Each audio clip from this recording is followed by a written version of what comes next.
오늘 하나님께서 우리에게 주시는 말씀은 누가복음 2장 22절부터 39절까지입니다. 신약성경 89쪽 누가복음 2장 22절부터 39절까지입니다. 한 절씩 저와 여러분이 교독하겠습니다. 모세의 법대로 정결 예식의 날이 참에 아기를 데리고 예루살렘에 올라가니 이는 주의 율법에 쓴 바 대천난 주의 거룩한 자라 하리라 한 대로 아기를 주께 드리고 또 주의 율법에 말씀하신 대로 산비둘기 한 쌍이나 혹은 어린 집비둘기 둘로 제사하려 함이더라. 예루살렘에 시므온이라 하는 사람이 있어요. 이 사람 의롭고 경건하여 이스라엘의 위로를 기다리는 자라. 성령이 그 위에 계시더라. 그가 주의 그리스도를 보기 전에는 죽지 아니하리라 하는 성령의 지시를 받았더니 성령의 감동으로 성전에 들어가며 마침 부모가 율법의 관례대로 행하고자 하여 그 아기 예수를 데리고 오는지라. 시므온이 아기를 안고 하나님을 찬송하여 이르되 주제여 이제는 말씀하신 대로 종을 평안히 놓아주시는도다. 내 눈이 주의 구원을 보아사오니 이는 만민 앞에 예비하신 것이요 이방을 비추는 빛이요 주의 백성 이스라엘의 영광이니이다 하니 시므온이 그들에게 축복하고 그의 어머니 마리아에게 말하여 이르되 보라 이는 이스라엘 중 많은 사람을 패하거나 흥하게 하며 비방을 받는 표적이 되기 위하여 세움을 받았고 칼이 내 마음을 찌르듯하니 여러 사람의 마음의 생각을 내려 함이니라 하더라. 또 아셀 지파 바누엘의 딸 안나라 하는 선지자가 있어 나이가 매우 많았더라. 그가 결혼한 후 7해 동안 남편과 함께 살다가 과부가 되고 84세. 이 사람이 성전을 떠나자. 주야로 금식하며 기도함으로 성기되 마침 이때에 나와서 하나님께 감사하고 예루살렘의 속량을 바라는 모든 사람에게 그에 대하여 말하니라. 주의 율법을 따라 모든 일을 마치고 갈릴리로 돌아가 본 동네 나사렛에 이르니라. 아멘. 할렐루야. 반갑습니다. 주님께서 여러분과 늘 함께 하시고 또 은혜 주시고 복 주시고 건강 주시고 삶을 형통케 하여 주시기를 예수님의 이름으로 축복합니다. 아멘. 오늘 말씀 세 가지로 정리해서 묵상하겠습니다. 첫 번째, 예수님은 율법의 요구에 충실하셨고 마침내 율법의 모든 요구를 이루셨습니다. 여러분 이 말이 무슨 말일까? 여러분 뭐 어느 정도는 신앙의 연조가 있으셔서 깨닫기는 분명히 하실 것이라고 제가 생각됩니다. 그런데 좀 더 속 깊은 이야기를 오늘 찾아야 될 것 같은데요.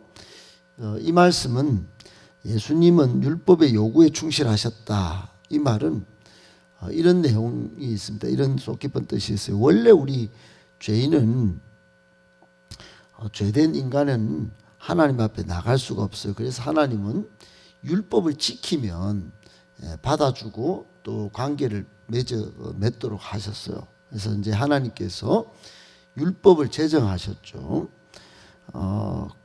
그런데 이게 이제 그 율법을 유대인들이 꼭 두 가지는 반드시 지켜야 했는데 하나는 이제 남자에게 할례를 행하는 것이었고 그게 하나님의 백성된 표시였어요. 표시. 또 하나는 헌신의 예, 즉 아이가 태어나면 집안의 장자를 다 하나님 것으로 구별하여 드리고, 또 남자는 매년 유월절, 오순절, 장막절에는 꼭 남자들은 성전 제사를 드리도록 율법의 요구가 있었어요.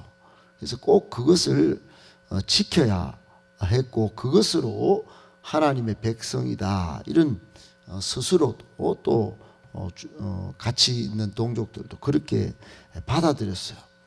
근데 이게 이제 완전하게 지켜지기까지 그 율법을 완전히 충실하기가 쉽지가 않았어요. 쉽지가.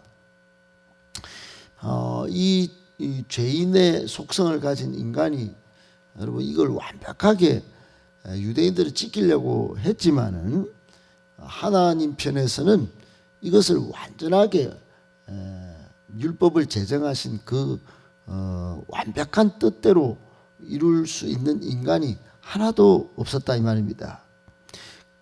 원래 예수님은 죄가 없으시죠.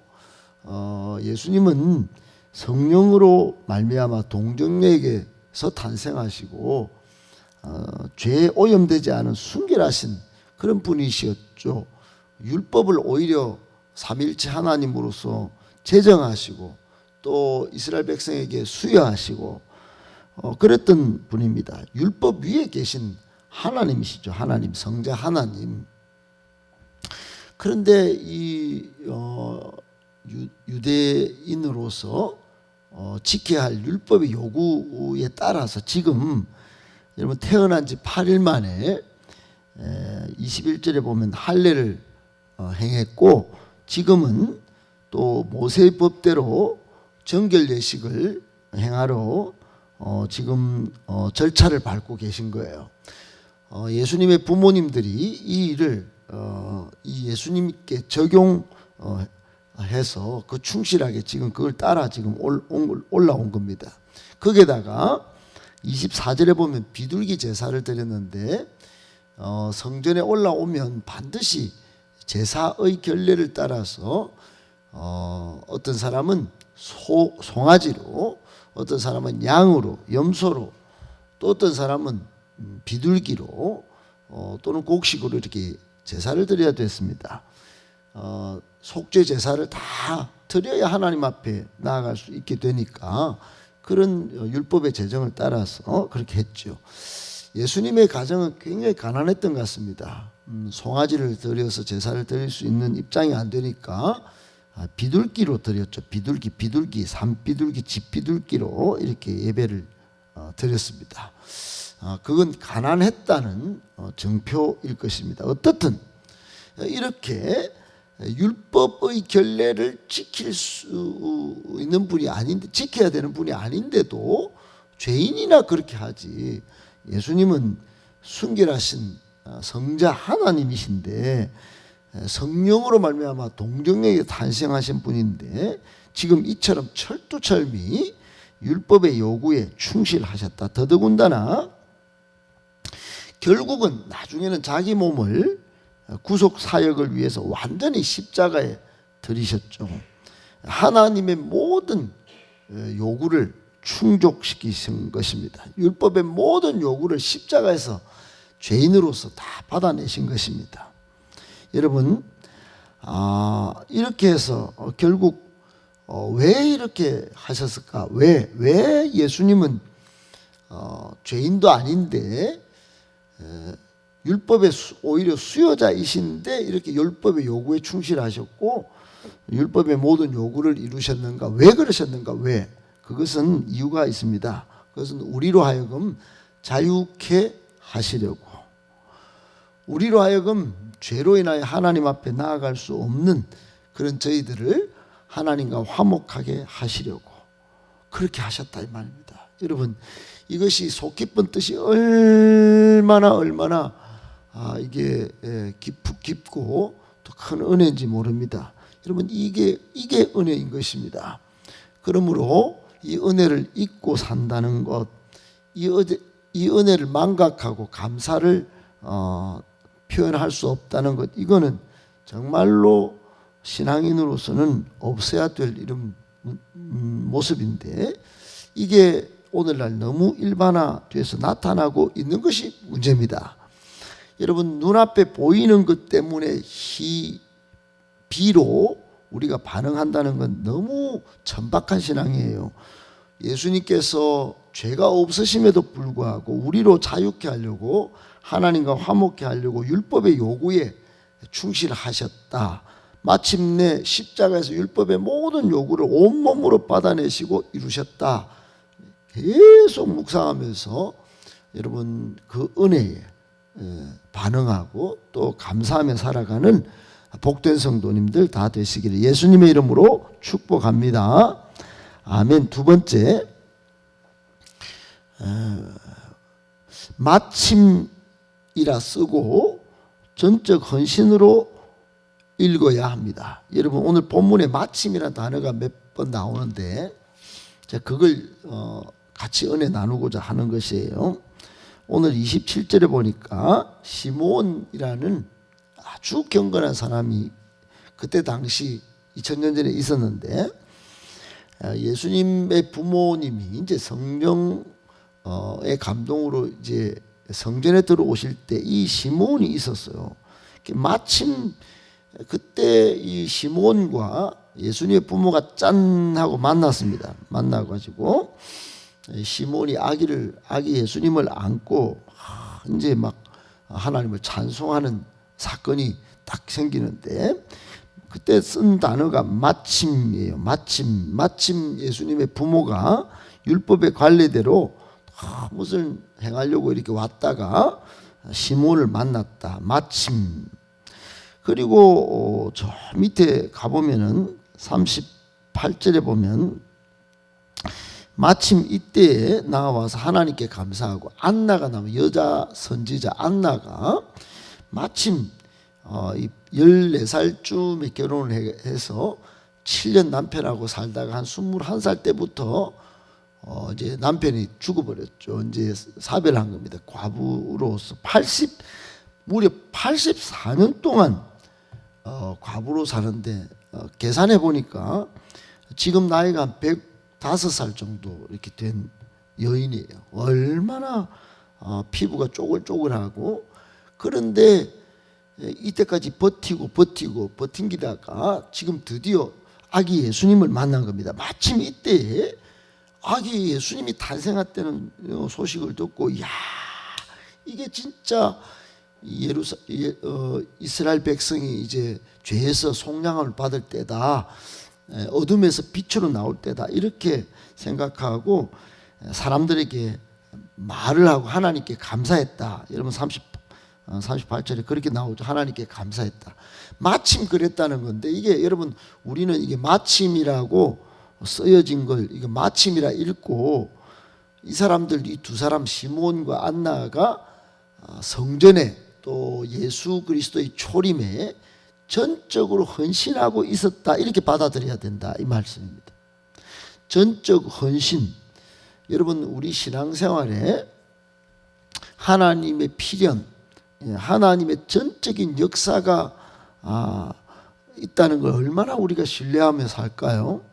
대충 그냥 이게 뭐 오히려 우연 아닐까, 또는 세상적 삶의 방식대로 살다가 내가 끼어 맞춰가지고 그렇게 신앙생활이 좀 바른 것 같은 바르고, 또 다른 사람을 적당히 평가해 가면서 이렇게 여러분 신앙생활 하는 경우가 많아요. 적당히 거리가 두면서. 근데 이 우연을 뜻하는 이 마침 누가 찾아왔어, 마침 그때 그런 일이 일어났어, 여러분 그렇게 하지 않고 시므온과 안나는 마침 예수님이 그때 뭐 성전에 왔네, 마침 태어났네, 그때 내가 살고 105살까지 살고 있었네, 이렇게 안 하고, 여러분 시므온은 시므온대로 성전에서 막 계속 의롭고 경건하게 막 예수님 보기 전에는 안 죽는다 이런 성령의 지시하심을 딱 한 번 딱 듣고는 막 그대로 지킨 겁니다. 전적으로 성전을 지키고 기도하면서 여기까지 딱 있다가 마침 그때 예수님 부모님 만난 겁니다. 또 아기 예수를 안고 찬송을 한 거고, 안나도 105살까지 될 때까지 과부로 그냥 뭐 이렇게 얼렁뚱땅 외로우니까 뭐 외로운 대로 이렇게 살고 이렇게 한 게 아니고 정말 최선을 다해서 아기 예수님을 한번 보는 게 그게 오매불망 최고의 관심이고 그게 모든 것들을 드려도 될 만큼 그렇게 살았단 말이에요. 이걸 전적 헌신이라고 그럽니다. 전적 헌신. 어떻든 이 두 분은 시몬은 27절에 보면 정말 성전에서 만나기까지 계속 그렇게 했고 여선지 이 안나도 105살이 되도록 성전에서 기도하다가 이제 예수님을 만나게 된 것입니다. 우리의 신앙 태도를 충분히 교훈받는 장면이 있죠. 우리도 매 순간 마침 우연히 이렇게 받아들일 순간이 있을 것입니다. 그렇게 씁니다. 예, 그렇게 읽어요. 다만 우리의 삶에 표현되는 것, 나타나는 것은, 증명되는 것은 전적 헌신으로 증명되어야 할 것입니다. 여러분, 최선을 다해서 신앙생활 잘하고 또 교회를 잘 섬기다가 다시 오실 예수님 맞이할 때 마침 우연히 예수님 오시다가 그렇게 했네 이렇게 하는 게 아니고 전적 헌신으로 최선을 다하다가 예수님을 다시 재림하는 예수님을 만날 수 있기를 저와 여러분이 그렇게 되시기를 예수님의 이름으로 축복합니다. 아멘. 마지막 세 번째, 세상은 혼돈하여도 성도는 소망을 버리지 말아야 합니다. 여러분, 예수님 당시 그때는 세상이 혼돈스러웠어요. 400년 동안이나 하나님이 말씀이 없으셨어요. 400년 동안이나 하나님이 예언자도 보내주지 않으시고 아무도 안 보내셨어요. 예, 그러니 사람들은 저마다 각자 도생했어요. 그게 딱 크게 보면 두 부류밖에 없어요. 하나는 세속화의 길로 갔고 하나는 뭐 바깥에서 공격이 많이 들어오니까 무력으로 대항해야 된다. 우리가 이 나라 그래 신앙을 지켜야 된다. 그렇게 두 부류로 시대를 살았어요. 그런데 여러분 시몬 보세요. 오늘 본문에 보면 이 시몬을 평가할 때 의롭고 경건하여 예수님의 오심을 대망했다 그랬어요. 안나도 마찬가지였죠. 결국 이 두 분은 어떻게 했습니까? 예수님을 품에 안는 영광을 맛본 분들이 되었습니다. 30절에 그렇게 고백하죠. 그리고 안나는 마침내 38절에 보면 믿음의 소식을 전파하는, 예수님의 탄생을 전파하는, 복음을 전파하는 그런 복된 영광을 보고 아마 별세하셨을 것입니다. 사랑하는 여러분, 예수님 당시에도 세상은 혼돈했고 그러나 소망으로 기다리다가 소망을 마침내 보고 영광의 존재로 살았던 시몬과 안나가 있었던 것처럼 우리도 지금 여러분 얼마나 시련이 많고 얼마나 또 세속적인 것들로 인하여 유혹이 많은지 모릅니다. 우리 기독교인들도 성도도 세속화되든지 또 유혹에 넘어져 타락하든지 이렇게 될 수 있지만 이런 중에도 여러분 예수님이 다시 오실 것을 기대하고 소망하면서 정말 말씀으로 기도로 성령의 충만함으로 이렇게 하루하루 소망 가운데 삶을 살아내야 할 것입니다. 꼭 그렇게 살아내시기를 예수님의 이름으로 축복합니다.